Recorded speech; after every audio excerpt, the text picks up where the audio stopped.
안녕하세요. 한옥 유진하우스 유진이 엄마 김영현입니다. 벌써 단풍놀이를 다녀온 친구가 올해는 단풍이 그렇게 예쁘지 않다고 하네요. 저는 늘 해마다 서울 삼각에 있는 단풍이 아름다운 곳이 있습니다. 그곳을 나의 천국이라고 이름을 지어 놓았는데 해마다 어떻게 예쁘게 물드는지 저는 그곳이 단풍이 되기를 늘 기다리고 있습니다. 올해는 또 어떻게 저에게 천국을 선물해 줄지 기다리고 있습니다. 제가 단풍이 아름답게 물들었을 때 또 소개를 해드리도록 하겠습니다. 나는 해화동 한옥에서 세계 여행한다. 또 시작해 보겠습니다. 한옥 게스트하우스 유진하우스. 서울 도심 해화동의 75평 한옥은 우리 세 식구가 살기에는 큰 집이다. 우리 식구는 한옥을 널리 알리고 가정 수입을 벌기 위해 한옥 게스트하우스를 운영하기로 했다. 2009년 여름에 이사를 왔다. 한옥의 원형은 살리되 손님들이 불편하지 않을 정도만 수리했다. 작은 아파트를 팔아서 한옥을 사고 수리하는 일은 벅찼다. 70년이나 된 오래된 집이었고 2년간 비어있던 집이었다. 리모델링은 어느 시골 아파트 한 채를 사는 것만큼 돈이 많이 들었다. 원룸이나 지어서 임대업을 하는 것이 훨씬 쉬울 텐데 힘들게 무슨 게스트하우스를 하느냐고 주변에서 말리기도 했었다. 그때까지만 해도 내가 하고 싶은 일은 꼭 하고 살겠다는 고집이 있었다. 그만큼 한옥을 지키고 싶은 욕심이 컸다. 유서 깊은 한옥들처럼 무슨 당, 무슨 제로 이름을 지을까? 게스트하우스를 운영하려면 이름이 필요했다. 그리 오래된 고택도 아니고 현대적인 느낌이 나는 집을 그렇게 부르는 건 왠지 어색하게 여겨졌다. 그런데 방긋방긋 웃는 유진이를 내세워서 유진하우스라고 하면 어떻겠냐는 지인분의 의견이 있었다. 그렇게 딸 이름을 따 유진하우스로 이름을 지었다. 영어 유진즈 하우스는 유진이라는 이름이 영어권에 흔해서 외국인들이 기억하기 쉬웠다.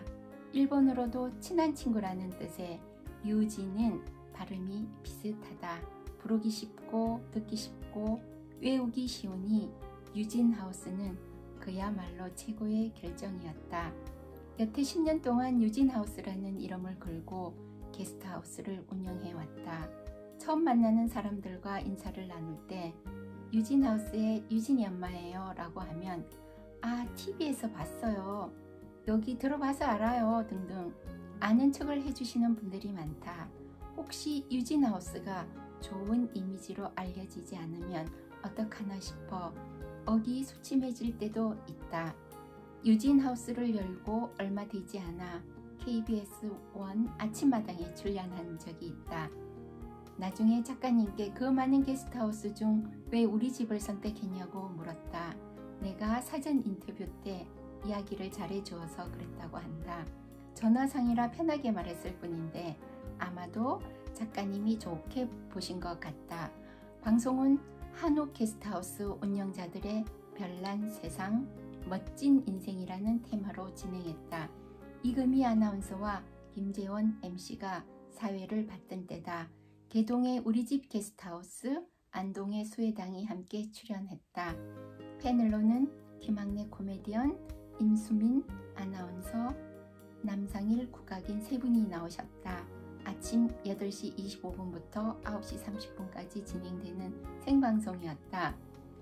방송 며칠 전에 미리 원고를 받았지만 바빠서 제대로 볼 시간이 없었다. 방송국에 도착해서야 방송 스토리를 겨우 훑어볼 수 있었다. 우리 부부는 개량 한복을 차려입고 유진이는 한복을 입었다. 누구나 아는 방송이라 부담스러웠다. 특히 생방송이라도 긴장되기도 했다. 방송 출연이라는 좋은 경험을 했지만 초보라는 표시가 났다. 방송 출연 이야기가 나오면 부끄러워서 언급을 늘 회피했다. 이후 전국에서 전화가 왔다. 연락이 없었던 사람들까지 소식을 물어왔다. 가끔 해외에 사는 사람들도 봤다고 해서 방송은 역시 무섭구나 싶었다. 한옥 게스트하우스를 운영하는 사람들이 한국 문화를 외국인들에게 알리기 위해 어떤 노력을 해야 할지를 다시 생각하는 계기가 되었다. 아직도 부족한 부분이 많다. 자체적으로 보완할 점은 보완해가고 도움이 필요한 점은 서로 힘을 합쳐 도와가야 함을 느끼고 공감했다. 유진하우스를 처음 시작할 때 모든 것이 힘들게 여겨졌다. 유진이에게 유진아, 우리는 내 이름도 팔고 팔 수 있는 것은 다 팔아야 해 라고 했다. 유진이는 큰 눈을 더 크게 뜨고는 놀라서 엄마, 나는 제발 팔지 마세요 라고 했다. 아마도 유진이 자기까지 팔겠다는 이야기로 들렸나 보다. 40에 겨우 낳은 딸, 얻은 딸 유진이를 이 모양 저 모양으로 팔면서 유진하우스를 운영해 가고 있다. 한옥 수리가 거의 끝나갈 무렵 한옥체험업법이 시행되었다. 필요한 서류들을 준비해서 구청에 등록했다. 처음 시행된 법이라 구청 직원도 잘 몰랐다. 서로 물어가며 겨우 등록을 마칠 수 있었다. 2009년 12월 말 종로구청으로부터 관광편의시설업 지정증 제16113-2009-000001호 지정증과 사업자 등록증을 교부받았다. 유진하우스가 한옥체험업법 종로구 등록 제1호다. 많은 사람들이 한옥체험업법이 처음 시작돼 길 없는 길을 어떻게 가고 있는지 궁금해했다. 등록 절차와 운영 방법을 알려고 전국에서 문의가 왔고 또 직접 찾아오기도 했다. 법으로 정해진 테두리 내에서 한국 전통을 알리고 보존하는 일이라 생각했다. 여러 가지 문헌 조사도 해보고 한옥에서 할 수 있는 일들을 하나하나 챙기기 시작했다. 우리 조상들이 살아온 가장 기본인 의식주가 무엇인지를 생각했다. 주는 한옥의 모습을 갖추었으니 집 안팎을 전통적인 물건들로 장식했다. 옛날 조상들이 사용했던 전통 고가구도 방 안에 두고 그림과 글을 벽에 걸어두었다.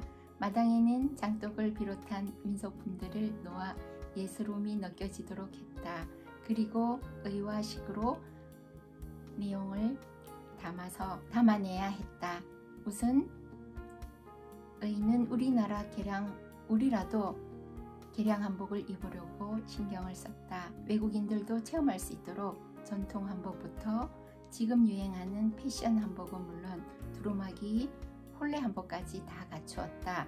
머리에 쓰는 족두리, 가채, 망근, 갓 등을 모았다. 한복을 입을 때 들었던 원색으로 만든 핸드백도 다양하게 준비했다.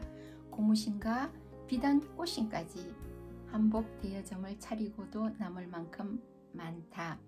한복 대여점이 유행하기 전부터 한옥에서 한복을 입게 하고 사진을 찍어 주었다. 왕과 왕비가 되고 공주가 되는 시간을 모두가 즐겼다.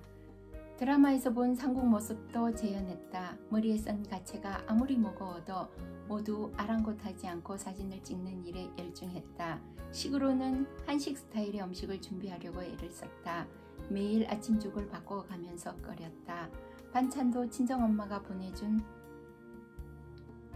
조림류나 김치 등으로 아주 간소하게 차리고 제철 과일과 전통차를 준비했다. 한옥에서 체험할 요리로는 아무래도 한국 김치가 최고였다. 처음에는 김치를 담그는 일이 서툴러서 이웃에 사는 40년 경력의 선생님을 모시고 했다. 이제 손님들 덕분에 자주 담그다 보니 달인처럼 하진 못해도 외국인에게 김치 체험을 해줄 수 있는 정도는 되었다. 가장 대표적인 배추김치는 물론 나라로 돌아가서 김치를 만들어 먹을 수 있도록 오이김치, 깍두기, 겉절이 등을 가르쳐 준다. 캘리그라피 체험도 한다. 먹을 가는 소리도 들어보고 묵향도 느끼면서 평온한 마음을 가지게 한다. 자신이 무엇을 위해 살아왔고 앞으로는 무엇을 가장 귀하게 여기면서 살아갈지를 생각해보는 시간을 갖는다.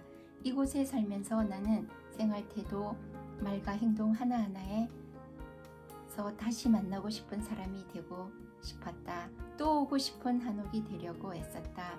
누구나 그리워하는 마음의 고향이 되겠다고 말이다.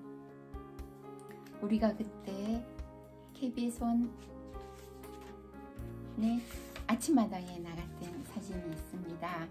근데 자세히 보시면 이금희 씨와 김재원 MC가 사회를 봤을 때인데 이금희 씨는 바빠서 먼저 갔는지 안 보이네요. 네, 저희들이 그때 출연했던 사진을 여기에 담아 두었습니다. 네, 오늘은 이만 하겠습니다. 감사합니다.